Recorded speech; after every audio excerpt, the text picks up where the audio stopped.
اور گزشتہ 15 سال میں قومی دھارے میں شامل ہونے کے لیے اور قومی قیادت کے ساتھ شامل ہونے کے لیے ہمارے پاس پاکستان کے پاس فائنینشیل اسپیس نہیں بچی اور ہمارے پاس پولیٹیکل اسپیس نہیں چھوڑی گئی ہے.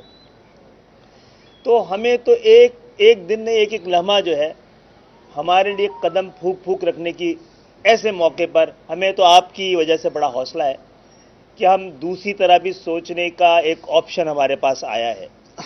اور ہم آپ سے آج بھی درخواست کی ہے کہ اس خصوصی حالات ہیں جس سے ہم گزر رہے ہیں، ہم ایک سیاسی جماعت کی حیثیت سے بھی، ایک قوم کی حیثیت سے بھی، اس کی 50 سال کی داستان ہے جس کو میں دہرانا مناسب نہیں سمجھوں گا، آپ جانتے ہیں.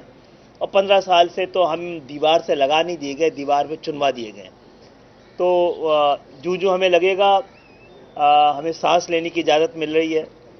اور آپ کو پتہ ہے کہ وہ جماعتیں جو آج اپوزیشن میں بھی ہیں، الحمدللہ اللہ کا شکر ہے کہ ان کا کوئی کارکن لاپتہ نہیں ہے. ہمارا ابھی بھی حکومت میں ہوتے ہوئے 100 سے زیادہ لوگ لاپتہ ہیں.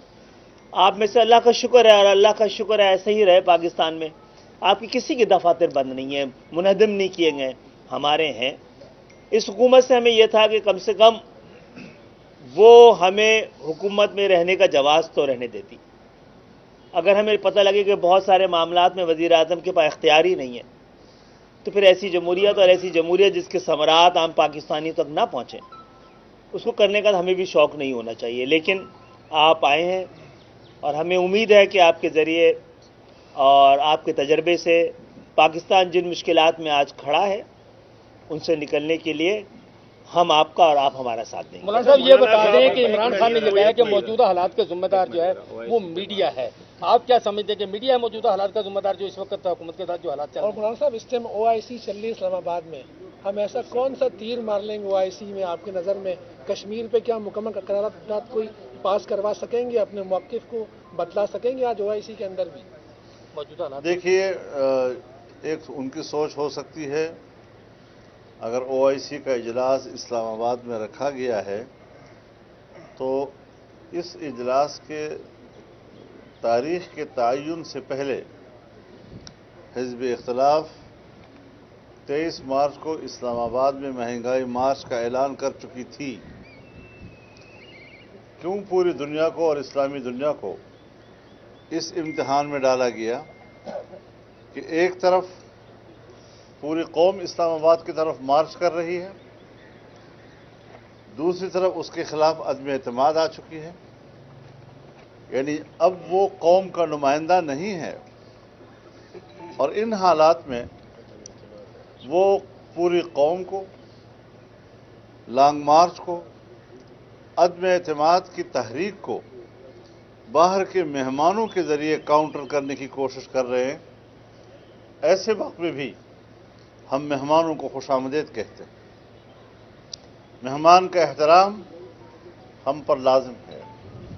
ہم انہیں حکومت کا مہمان نہیں، قوم کا مہمان اور پاکستان کا مہمان سمجھتے ہیں. اور اسی وجہ سے ہم نے 23 مارچ کی بجائے 25 مارچ کی شام کو مارچ کے قافلے اسلام آباد میں داخل ہونے کی ہدایات دی ہیں. انشاءاللہ العزیز پورا ملک آئے گا. دیکھنا یہ ہے کہ پاکستان کا کون سا وہ بدبخت شہری ہے کہ جو عمران خان کے ساتھ کھڑا ہوگا اور اس بات کا ثبوت دے گا کہ میں اس ملک کی تباہی میں عمران خان کا ساتھ دے رہا ہوں. یہ کون بدبخت ہوگا اور کیسے ممکن ہوگا یہ کہ آج اس حالات میں جبکہ ملک ڈوب چکا ہے، پاکستان کی اکانومی یہاں تک کہ ہمارا مرکزی بینک پاکستان کے اختیار سے نکل چکا ہے، ہمارے سالانہ بجٹ کا تخمینہ 0 سے نیچے جا چکا ہے، ہمارا روپیہ ڈالر کے مقابلے میں 185 کو کراس کر رہا ہے. مہنگائی چاہے وہ راشن کی صورت میں ہو، چاہے تیل کی صورت میں ہو، بجلی کی صورت میں ہو، چاہے دوائی کی صورت میں ہو، عام آدمی کی پہنچ سے باہر ہو گئی ہے. اور ان حالات میں بھی وہ جلسوں میں کھڑا ہوتا ہے. میں کہتا ہوں یہ بڑی جرأت مند مرغی ہے کہ جو اپنا چونچ گند میں مارتی ہے اور گند کو چکتی ہے اور پھر اپنی چونچ کو اونچا بھی رکھتی ہے. کمال ہے اس کا.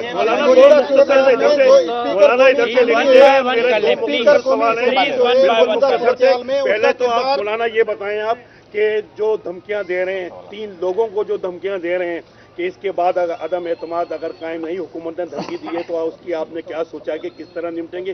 دوسرا یہ ہے کہ جب وزیر اعظم جائیں گے تو سوچ یہ آ رہی ہے کہ وہ جب خود نہیں کھیلیں گے وہ کسی کو کھیلنے نہیں دیں گے، سسٹم ڈی ریل کی طرف نہ چلا جائے، تو اس حوالے سے آپ کیا سوچ رہے ہیں؟ میرے خیال میں تحریک انصاف کے اراکین سندھ اسمبلی یہ بھی اعلان کر رہے ہیں کہ انصار الاسلام کے مقابلے میں وہ اپنی ایک فورس تیار کریں گے اور اپنے اراکین کو تحفظ فراہم کریں گے، کیا کہیں گے آپ؟ حضرت بات یہ ہے کہ ہر پارٹی وہ اگر ایک رضاکاروں کی تنظیم رکھنا چاہتی ہے تو رکھے، اور ہیں. انہوں نے جو ٹائیگر فورس بنائی ہوئی ہے اس کے مقابلے میں ہمارے تو خادم ہیں.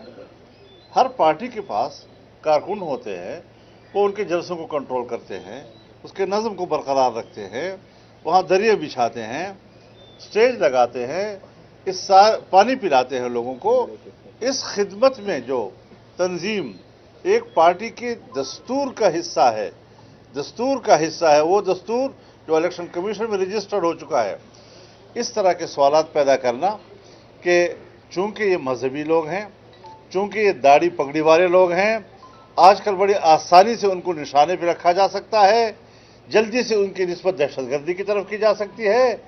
اب جو انہوں نے دھمکیاں دی ہیں کہ پھر تم سے کوئی شادی نہیں کرے گا، تو پھر شادی نہیں کرے گا والا انجام تو خود اپنا دیکھ لے، باقیوں کی بات تو بعد میں کرے.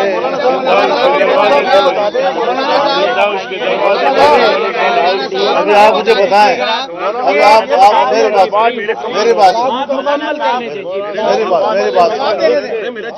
پھر آپ مجھے دیکھیں کہ سندھ اسمبلی کے اوپر، سندھ ہاؤس کے اوپر جو انہوں نے حملہ کیا ہے، یہ کس شرافت کا نام ہے؟ لاجز میں اگر 10 رضاکار موجود تھے، 10 اور 10 کو 70 بتایا گیا جھوٹ بول کر، اور 10 اپنے ممبران پارلیمنٹ کے ساتھ ایک لاج کے اندر موجود ہیں، منقسم لاجز میں بھی نہیں، اور ایک ڈرامہ رچایا گیا کہ یہ تو پتہ نہیں کوئی ہلہ بول گئے تھے جیسے انہوں نے لاجز پہ قبضہ کر لیا تھا. لیکن میں شکر گزار ہوں ان تمام سیاسی جماعتوں کا کہ جنہوں نے اس موقع پر یکجہتی کا مظاہرہ کیا، بھرپور طور پر کیا، اور انہوں نے جو وہاں دہشت گردی کی، دروازے توڑے، وہ کس زمرے میں آئیں گی؟ کیا دنیا اس کا نوٹس لے گی یا نہیں لے گی؟ میری بات ایم کیو ایم سمیت جو حکومت کے اتحادی ہیں وہ فیصلہ کرنے میں دیر کیوں لگا رہے ہیں؟ کہیں یہ آپ کے ساتھ ڈبل گیم تو نہیں کھیل رہے؟ یہ مجھے بتا دیں. اور اس کے ساتھ ساتھ اسپیکر قومی اسمبلی کا کیا کردار ہے؟ کیونکہ کہا جا رہا ہے کہ وہ 25 کو اجلاس بلائے گا اور کچھ بھی نہیں کرے گا، وہ آئیں بائیں چائیں ہو جائے. اس میں ایڈ یہ کر لیں کہ پیپلز پارٹی نے جو مطالبات مانے ہیں ایم پاکستان سے، تو آپ گارنٹی لیں گے زرداری صاحب ان کو عمل درآمد کروائیں گے؟ دیکھیے بات یہ ہے کہ کچھ چیزیں اعتماد کے طور پر کی جاتی ہیں. 14 سال میں تو اختلاف رہا، 14 سال میں شکایتوں کا تبادلہ رہا، لیکن حالات بدلتے ہیں، اور بدلتے ہوئے حالات کچھ نئی تعلیمات دیتی ہیں، نئی راہیں دیتی ہیں.